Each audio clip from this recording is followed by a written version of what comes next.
रूसी एयरफोर्स का विध्वंसक हवाई हमला हुआ है। इससे जुड़ी तस्वीरें हम आपको दिखा रहे हैं। रूस ने Su-25 लड़ाकू विमान से धावा बोला है। Su-25 ने यूक्रेनी ठिकाने पर कैसे की है बमबारी।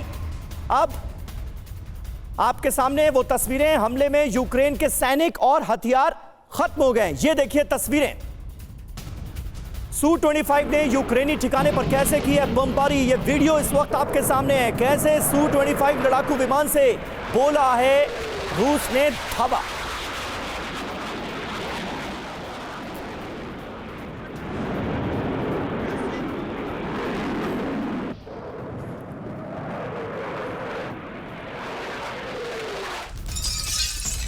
और देखिए दूसरी वॉर ब्रेकिंग खार्किव से, जहां पर रूसी सेना का विध्वंसक हमला हुआ है। ग्रैड रॉकेट लॉन्चर से रॉकेट की बरसात की गई है। रूस ने यूक्रेन के 3 ठिकानों को तबाह कर दिया है। रूसी सेना के MLRS अटैक का ये वीडियो आप देखिए।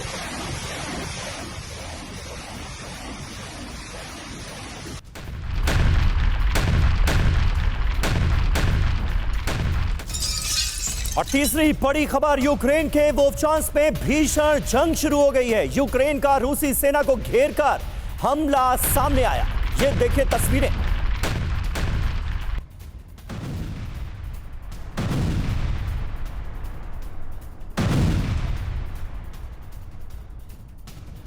चौथी बड़ी खबर, फ्रंटलाइन पर रूस की बड़ी तैयारी।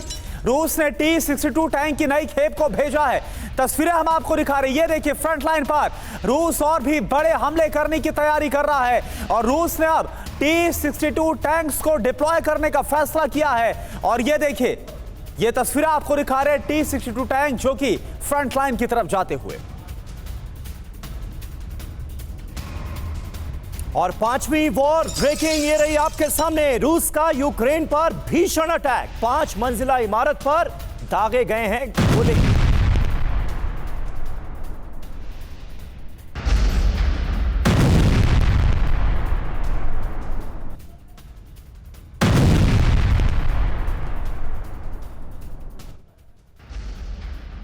जी हाँ, इस वक्त की बड़ी खबर सबसे पहले आपको बता दें, IDF पर हमास का रॉकेट अटैक हुआ है। रिहायशी इलाके से IDF पर दागे गए हैं रॉकेट। जी हाँ, अभी भी इजराइल और हमास के बीच जंग किस तरह से लड़ी जा रही है, इसको बयां कर रही हैं ये तस्वीरें। हमास ने एक बड़े रॉकेट अटैक को अंजाम दिया है और न सिर्फ ये हमला किया गया है बल्कि उसका वीडियो भी जारी किया गया है। ये देखिए तस्वीरें, रिहायशी इलाके से IDF को निशाना बनाते हुए कैसे रॉकेट दागे गए हैं, ये तस्वीरें आप देखिए।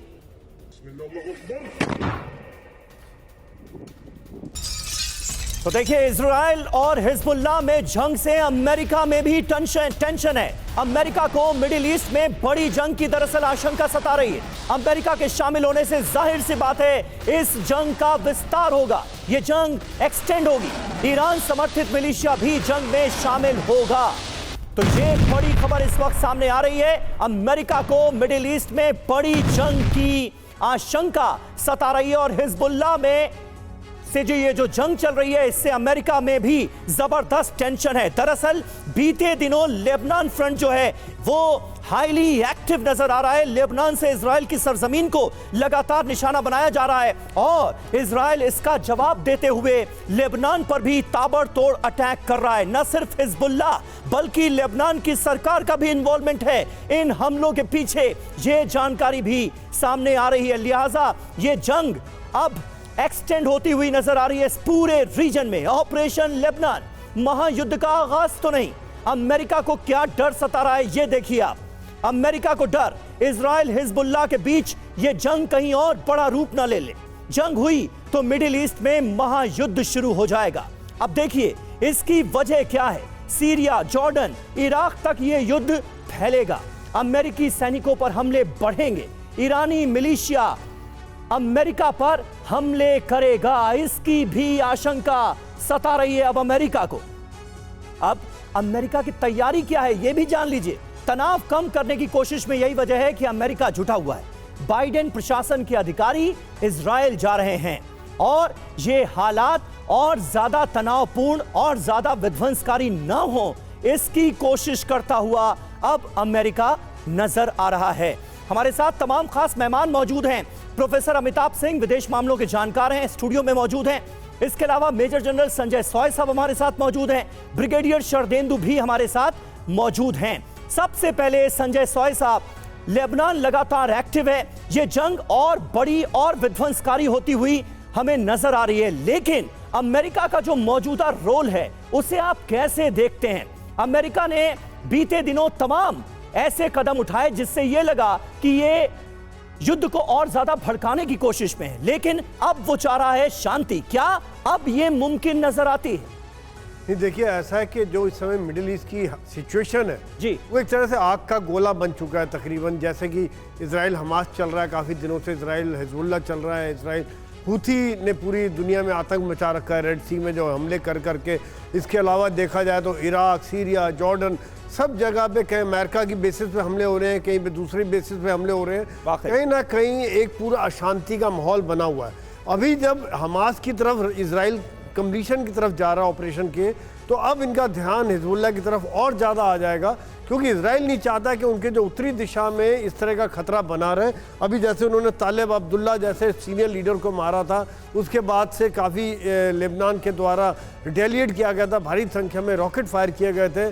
और अभी वहाँ से जंग के जिसको कहते हैं इजराइल की पूरी ताकत एक तरह से हमास के बाद इधर भी झोंकने का विचार है। और इसका जो इम्प्लीकेशन हो सकता है वो ये हो सकता है कि ईरान किस प्रकार से इस पर रिएक्ट करेगा, और जो बाकी जहाँ पे जैसे जॉर्डन है, सीरिया है, इराक है, जहाँ पर के अमेरिका की बेसिस है, क्या उनकी बेसिस को और ख़तरा हो जाएगा? हालांकि कई बार बीच बीच में इनके बेसिस पर भी हमले होते रहे हैं और कई बार अमेरिका के सैनिक भी कैजुअल्टीज़ हुए हैं, लेकिन क्या वो हमलों की संख्या भी और बढ़ जाएगी? क्योंकि अगर हमास के बाद हिजबुल्लाह का भी खात्मा हो जाता है तो ईरान इजराइल का पूरा वर्चस्व बन जाएगा वहाँ उस इलाके में, जो शायद ईरान नहीं चाहेगा कि इस तरह का वर्चस्व बने। और इस चीज़ को, युद्ध को फैलने की हालात को देखते हुए ही अमेरिका एक कोशिश करेगा कि इसको यहीं रोक दिया जाए। समीर, बिल्कुल, तो अमेरिका कोशिश जरूर कर रहा है, लेकिन ऐसा साफ नजर आ रहा है कि मल्टीपल फ्रंट्स पर यह युद्ध अब फैलता हुआ नजर आ रहा है, भड़कता हुआ नजर आ रहा है। एक और बड़ी खबर, लेबनान में इजरायली डिफेंस फोर्स की भीषण बमबारी, आईडीएफ के फाइटर जेट ने बम गिराए हैं, हिजबुल्लाह का हथियार डिपो तबाह किया गया। तो ये तस्वीर आप देखिए, कल ही हमने आपको खबर दिखाई थी कैसे जो हिजबुल्लाह है उसका कमांडर ढेर किया गया था और इसमें 14 लड़ाके मारे गए थे। एक और बड़ा हमला आईडीएफ की तरफ से, आईडीएफ के फाइटर जेट ने बम गिराए हैं हिजबुल्लाह के ठिकाने पर। हथियार डिपो इस बार टारगेट पर था। और अगली बड़ी खबर है, हिजबुल्लाह पर बड़े हमले की जा रही है तैयारी। लेबनान में बड़ा ऑपरेशन करेगा इजराइल, ये तय कर लिया गया है। इजरायली रक्षा मंत्री अमेरिका से इस बाबत बात करेंगे। इस महीने के आखिर तक अमेरिका जाएंगे। अमेरिका से ऑपरेशन की एक तरह से इजाजत ली जाएगी। ये बड़ी जानकारी फिलहाल सामने आ रही है। क्या अमेरिका इसकी इजाजत देगा? ये बड़ा सवाल। बिल्कुल, तो हिजबुल्लाह के खात्मे का वक्त तय कर लिया गया है इजराइल की तरफ से। बड़ी खबर क्या है यह आप जरा देखिए। अमेरिका इजराइल के बीच बड़ी बैठक, रक्षा मंत्री योव गैलेंट अमेरिका जा रहे हैं। इस महीने के आखिर में अमेरिका दौरा होगा। वजह क्या है बताइए समीर। जी हाँ, वजह यह है कि हिजबुल्लाह के खात्मे की रणनीति बनाने की है तैयारी और इसमें अमेरिका का रोल होगा बहुत अहम। ऑपरेशन के लिए अमेरिका से ली जाएगी इजाजत। लेबनान पर हमले के लिए अमेरिका की मदद की बात कही जा रही है। और इसके साथ ही अमेरिका करेगा क्या, यह बड़ा सवाल। ऑपरेशन के लिए नए हथियार दिए जाएंगे अमेरिका की तरफ से, हिजबुल्लाह के खिलाफ खुफिया इनपुट दिए जाएंगे। ब्रिगेडियर शरदेंदु सर, सवाल मेरा आपके साथ यह है, अभी ये साफ नजर आ रहा है कि हमास काफी हद तक खत्म हो चुका है। कुछ एक जो उसके लड़ाके वो जरूर बच्चों में थोड़ी शक्ति नजर आ रही, लेकिन क्या ये जो नया फ्रंट अब खुलता हुआ नजर आ रहा है हिजबुल्लाह के खिलाफ, कैसे आप इसको देखते हैं? और अगर इसमें अमेरिका की एंट्री होती है तो क्या होता हुआ आप देख पा रहे हैं? देखिए, अगर हिजबुल्लाह को ख़त्म करने की बात इजराइल करता है तो ये युद्ध आगे बढ़ता हुआ दिख रहा है। मेरा मानना है कि जिस तरीके से आपने हमास का खात्मा करने की कोशिश की और वो अभी तक नहीं हो पाए, लेकिन वो बड़े रिस्ट्रिक्टेड एरिया में काम कर रहे थे, लिहाजा आपने उसको चारों तरफ से इनसर्किल कर रखा था, आइसोलेट कर रहा था और आपने इनडिस्क्रिमिनेट बमबारी करके उनको काफ़ी नुकसान पहुंचा है। हिजबुल्लाह का केस अलग है। हिजबुल्लाह के सारी सप्लाई चेन जो है वो खुले हुए हैं, उसका support Syria, Lebanon, Iran, Iraq तमाम देशों से आ रहा है, तो लिहाजा उसको उस तरीके से आप आइसोलेट नहीं कर पाएंगे। आप बमबारी कर सकते हैं, रॉकेट फायर कर सकते हैं, मिसाइल फायर कर सकते हैं, लेकिन खात्मे की बात हिजबुल्लाह की नहीं होते दिख रही है, क्योंकि उनका सारा कुछ जो ऑर्गेनाइजेशन है वो इंटैक्ट दिखता है। और मेरा मानना है कि अमेरिका इसको परमिशन नहीं देगा, क्योंकि अमेरिका के भी वहाँ बेस हैं। इजराइल को तो वहाँ कम क्षति हुई होते हुए दिख रही है, लेकिन अमेरिकन बेसिस पे हमले बढ़ जाते हैं। हालांकि अमेरिका ने अपने बेसिस को स्ट्रांग बना रखा है, उसको फोर्टिफाई कर रखा है, लेकिन इफेक्ट तो अमेरिका होता है उसमें। सिक्योरिटी कंसर्न आपके जरूर वहाँ पे इन्वॉल्व हैं इजराइल के, लेकिन क्या हिजबुल्लाह को आप पूरी तरीके से ख़त्म कर पाएंगे? जिस तरीके की कैजुअल्टी आपने हमास के खिलाफ की है, हिजबुल्लाह के लिए आप शायद वो उतने कारगर नहीं साबित होंगे। और अल्टीमेटली आप एक ओपन फ्रंट कर रहे हैं जिसमें Syria, Lebanon, Jordan, Egypt, Saudi Arabia, Iran, Iraq, सारे मिडिल ईस्ट कंट्री इसमें इन्वॉल्व होते हैं। लिहाजा युद्ध एक नए लेवल पे जाता हुआ दिख रहा है। और इनका सपोर्ट देखिए सीरिया में कहाँ से आ रहा है। सीरिया की जो गवर्नमेंट है उसका डायरेक्ट बैकअप रशिया से है, डायरेक्ट बैकअप चाइना से है, डायरेक्ट बैकअप नॉर्थ कोरिया से। तो एक नया वर्ल्ड ऑर्डर, नए तरीके की युद्ध भूमि तैयार हो रही है जिसमें पूरा विनाश ही विनाश दिख रहा है। इसको सऊदी अरेबिया भी समझता है, ईरान भी समझ रहा है, और इजराइल को इसमें बहुत कॉशियसली आगे बढ़ना पड़ेगा। हमास का जो टेम्पलेट है आप वो हिजबुल्लाह पे नहीं लगा सकते, हिजबुल्लाह का टेम्पलेट आप हूतीस में नहीं लगा सकते, क्योंकि उनका मोडस ऑपरेंडी अलग है, हथियार अलग तरीके से इस्तेमाल करते हैं, और उनका जो रिजल्ट देने का तरीका है वो अलग है। बिल्कुल, ये बहुत महत्वपूर्ण बात आपने कही। और देखिए, इस बीच एक अगली बड़ी खबर का हमें रुख करना है। गाजा में इजराइल के हमले जारी हैं। डेर अल बलाह इलाके में बमबारी हुई है। हमास के कई लड़ाकों की मौत का दावा किया गया है इजराइल की तरफ से ताजा हमले में। गाजा में इजराइल के हमले अभी भी जारी हैं, और अब जिस इलाके को निशाना बनाया गया है, ये देखिए आप तस्वीरें, ये डेर अल बलाह का इलाका है जहां पर जबरदस्त बमबारी की गई है। पता यह चला था कि यहां पर हमास के कई लड़ाके अपना अड्डा बनाकर छुपे हुए हैं। उसी के बाद इस हमले को अंजाम दिया गया, और इस टारगेटेड अटैक में हमास के कई लड़ाकों की मौत की खबर है। और अगली बड़ी खबर लेबनान से, जहां पर इजराइल पर भीषण प्रहार किया गया। इजराइल के इलाकों में मिसाइल और रॉकेट से हमला किया गया। आईडीएफ के बेस को निशाना बनाया गया। यह देखिए आप तस्वीरें लेबनान से, जहां पर हिजबुल्लाह लगातार एक्टिव है और इजरायली सेना और उसके बेस को निशाना बना रहा है। एक और तस्वीर आपके सामने, कैसे रॉकेट के जरिए हमला किया गया।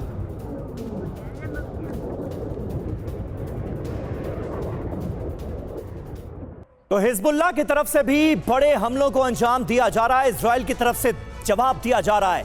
हिजबुल्लाह का बदला इजराइल कैसे दहला, अब आपको यह बताने जा रहे हैं, क्योंकि लेबनान की सरजमीन का इस्तेमाल करके लगातार हिजबुल्लाह अटैक पर अटैक कर रहा है। लेबनान से हिजबुल्लाह के हमले जारी हैं। इजराइल के 2 इलाकों पर रॉकेट दागे गए हैं।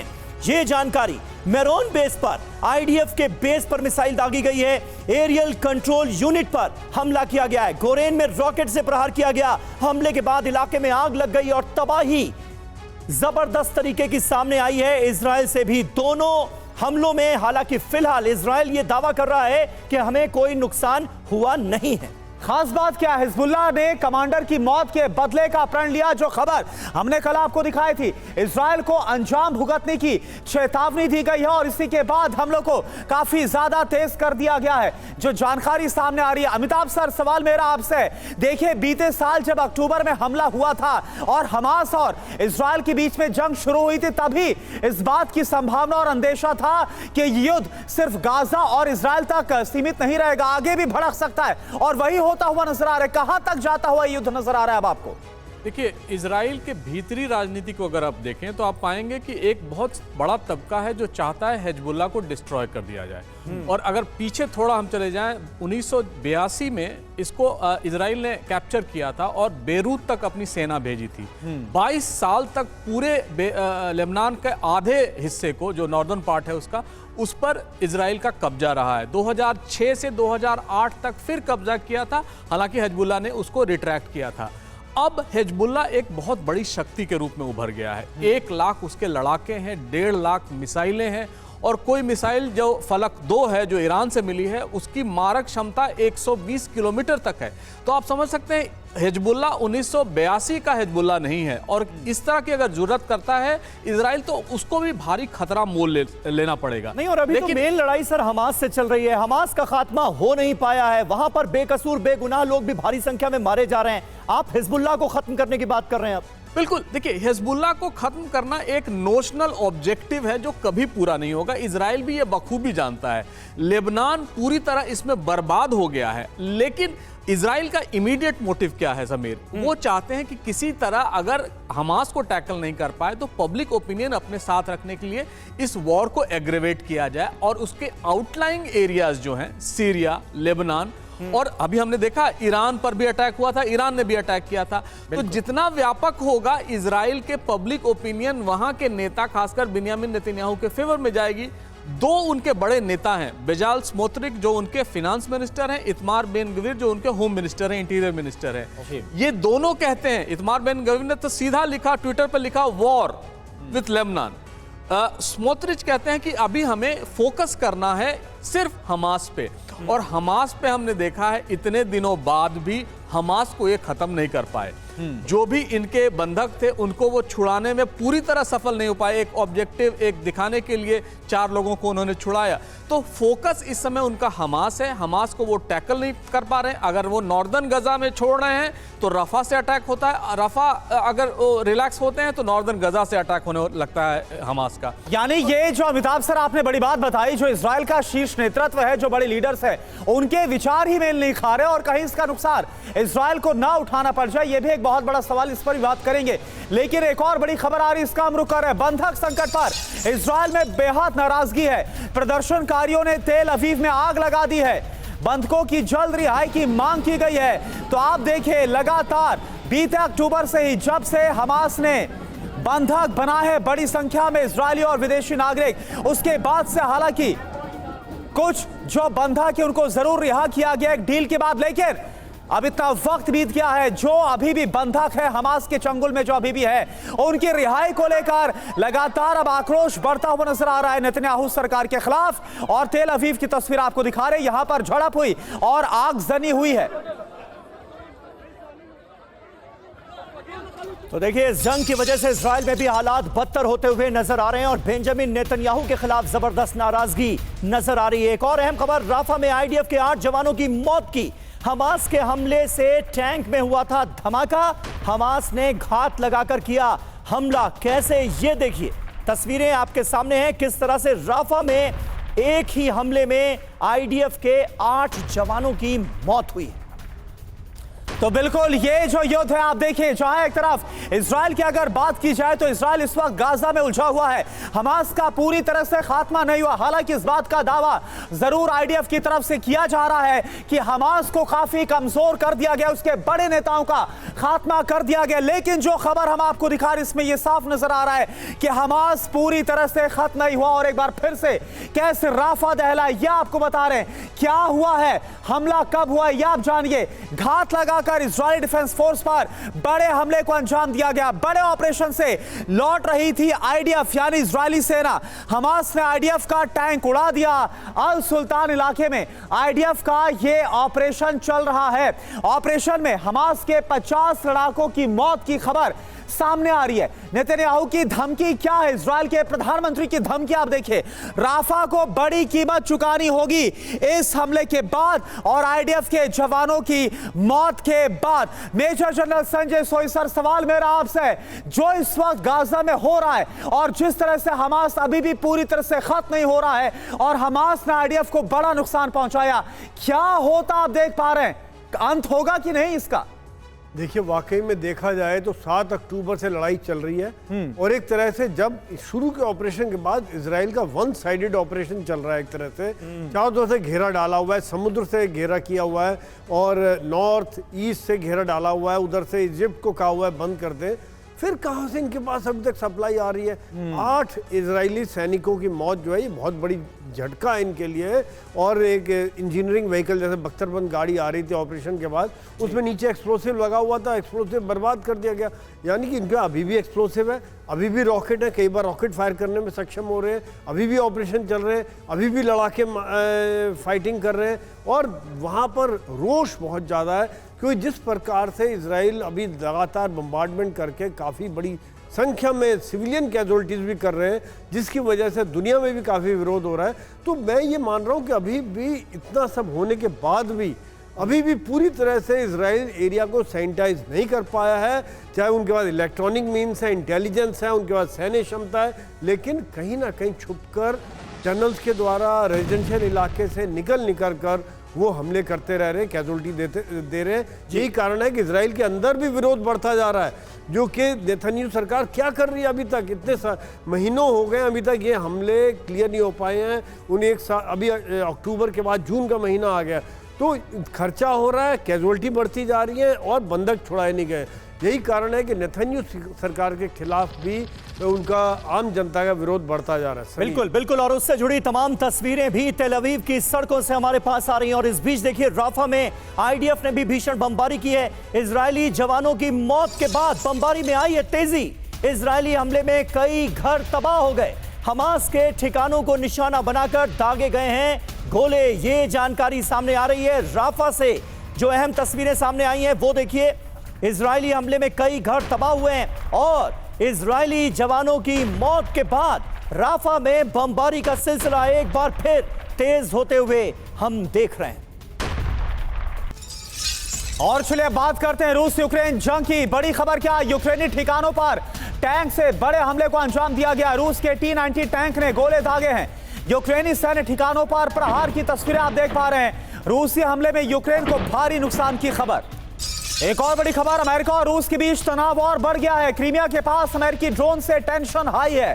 काला सागर में टोही ड्रोन ने उड़ान भरी थी और इसके बाद से ही अमेरिका और रूस के बीच और ज्यादा तनाव बढ़ता हुआ नजर आ रहा है। देखिए आप तस्वीरें।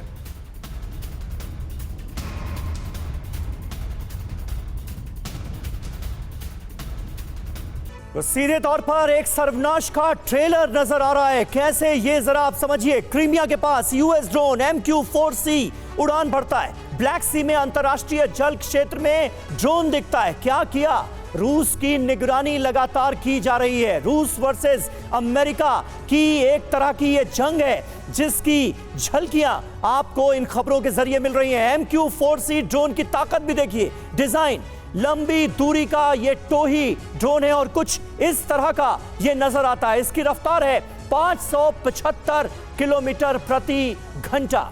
रेंज 15,000 किलोमीटर से ज्यादा की इसकी बताई जा रही है। और हमारे साथ तमाम खास मेहमान भी मौजूद हैं।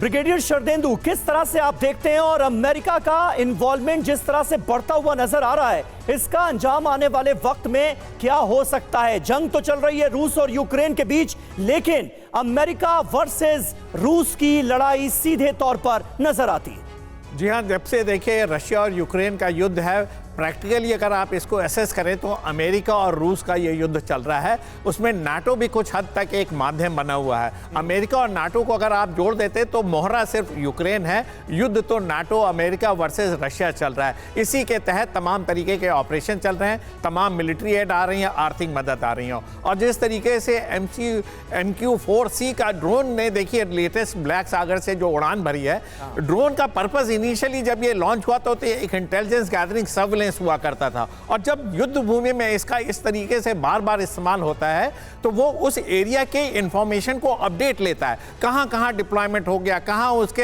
हथियारों का जखीरा या लॉजिस्टिक इंस्टॉलेशन आ गए, क्या फॉरवर्ड ट्रूप्स की पोजीशन है, क्या उन्होंने डिफेंस प्रिपेयर्डनेस कर रखी है और कहां से उनकी सप्लाई लाइन आ रही है, ये सारा अपडेशन चाहिए होता है। इसीलिए टाइम टू टाइम इस तरीके के ड्रोन उड़ान भरते हैं और अपनी इंफॉर्मेशन को पुख्ता करते हैं, जिससे कि पिन पॉइंट स्ट्राइक किया जा सके। सके। और आज की डेट में ये टेक्नोलॉजी है। ड्रोन को देखिए, इस युद्ध ने एक नया आयाम दिया है। वो सर्वेलेंस करता है, इंटेलिजेंस गैदर करता है, आर्म्ड है, स्ट्राइक करता है और रिट्रीव भी किया जा सकता है। तो ये मल्टी रोल में आज की डेट में इस्तेमाल हो रहा है। इसका बखूबी देखिए नाटो कंट्रीज और यूक्रेन जो आज की डेट में सफरिंग है, जिसके पास हथियार और एम्यूनिशन की कमी है, उसके लिए इस तरीके के ड्रोन वरदान साबित हो रहे हैं। तो एक युद्ध की नई एक विधा शुरू हुई है। रशिया ने भी इसको अच्छे से यूज किया हुआ है। ईरान के तमाम ड्रोन रशिया को मिले और रशिया ने बगैर अपनी कैजुअलिटी ज्यादा सफर किए यूक्रेन को बहुत बड़ा धक्का दिया है। लेकिन एक चीज समझनी होगी, रशिया बार बार क्लेम करता है कि उसने 4 स्टेट पे कब्जा कर रखा है। कुछ समय पहले जनमत भी कराया था और उसको अपना इंटीग्रल पार्ट अब मानने लगा है। कहता है कि यूक्रेन इन 4 स्टेट से विड्रॉ कर ले तो हम उसको वहां पे सीज फायर करने के लिए तैयार हैं। लेकिन ये यूक्रेन को एक्सेप्टेड नहीं है। ये बिल्कुल जिस तरह से 2014 में क्रीमिया को इंटीग्रल पार्ट बनाया गया रशिया की तरफ से, कुछ वैसे 4 स्टेट को लेकर हो रहा। और क्रीमिया जिसको लेकर रूस बोलता भी है कि ये वो रेड लाइन है, अगर इसको वेस्ट ने यूक्रेन ने क्रॉस किया तो फिर महाविध्वंस होगा। वहीं पर जो अमेरिका की गतिविधि बढ़ती नजर आ रही है। और इस बीच देखिए, रूस के सारातोव इलाके में भीषण आग की खबर है। गैस गोदाम में आग लगने से मचा है हड़कंप और जो आशंका जताई गई है वो ड्रोन अटैक की जताई गई है। इसलिए ये भीषण अग्निकांड जिसकी तस्वीरें आप देख रहे हैं ये अहम हो जाता है। रूस का दावा गर्मी की वजह से लगी आग, लेकिन आशंका जताई गई है कि यूक्रेन की तरफ से हो ना हो ये कोई ड्रोन अटैक किया गया है।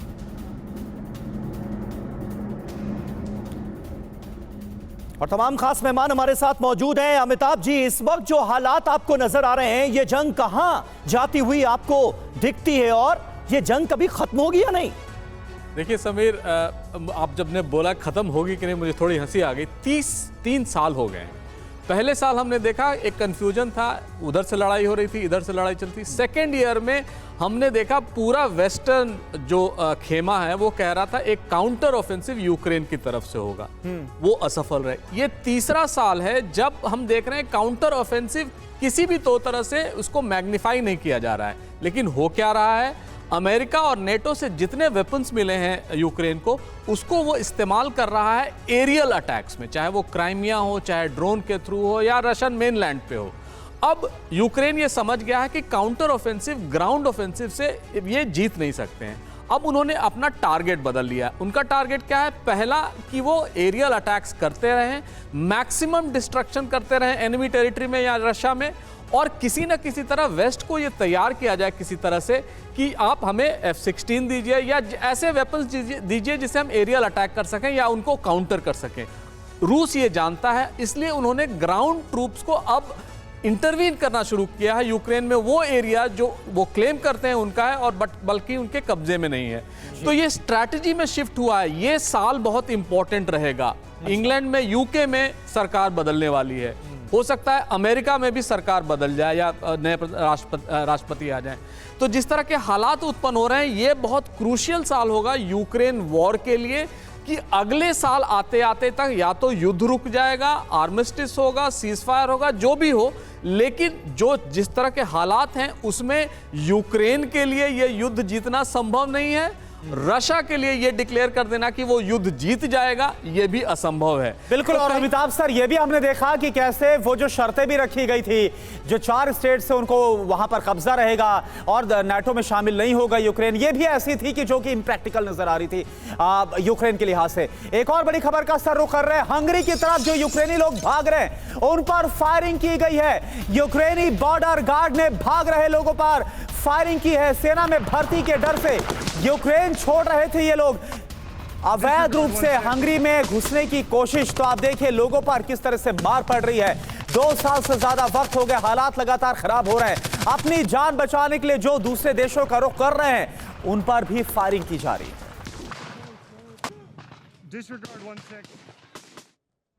तो देखिए, सेना में भर्ती का खौफ ऐसा कि यूक्रेन से भाग रहे हैं लोग और मारे जा रहे हैं। जंग के लिए यूक्रेन को दरअसल जवानों की और ज्यादा जरूरत है। लगातार लोगों से यह आह्वान किया जा रहा है कि वो जंग के लिए सेना में भर्ती हो। यूक्रेन लोगों को जबरन सेना में भर्ती कर रहा है। अब ये स्थिति वहां पर पैदा हो गई है। सेना में भर्ती के खौफ से यूक्रेन छोड़कर भागना चाहते हैं लोग, लेकिन ऐसा वो कर नहीं पा रहे हैं और अपनी जान गंवा रहे हैं। यूक्रेन से सटे देशों में अवैध रूप से वो घुसने की कोशिश कर रहे हैं और मारे जा रहे हैं। बिल्कुल, देखिए हंगरी भाग रहे लोगों पर बॉर्डर गार्ड ने फायरिंग की है। जो खबर सामने आई है, बॉर्डर गार्ड ने 9 लोगों को हिरासत में भी लिया है। इनके खिलाफ कार्रवाई की गई है। ज़ेलेंस्की की अपील क्या सामने आ रही? विदेशों से यूक्रेनी लोग वापस लौटे क्योंकि वहां पर सेना में कमी महसूस की जा रही है।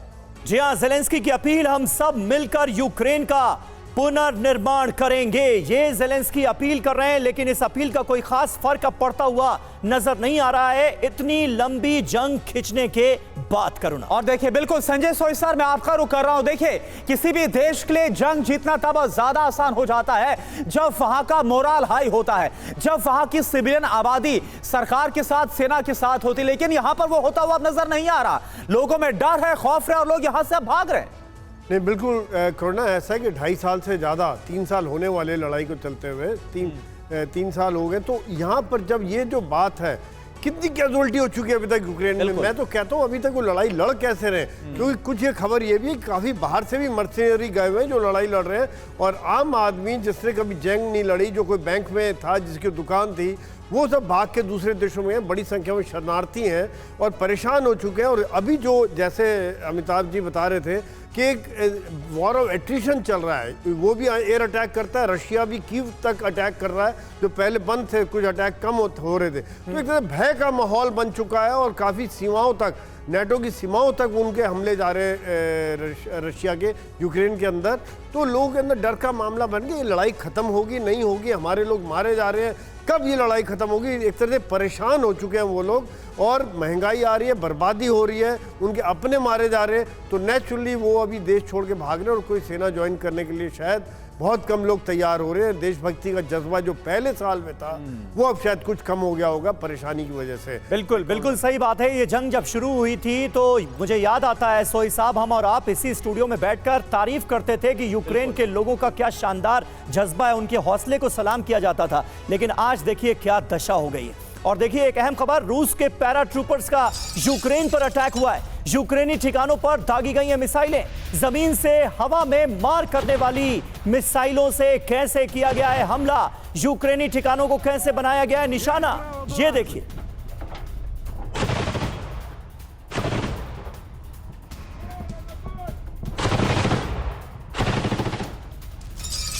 और देखिए, ईरान की खबर का हम रुख कर रहे हैं। बड़ी खबर क्या आ रही है ईरान को लेकर? ईरान के परमाणु प्रोग्राम पर बड़ा खुलासा। ईरान के एटमी प्रोग्राम पर IAEA का बड़ा दावा। ईरान ने परमाणु कार्यक्रम को और तेज कर दिया है।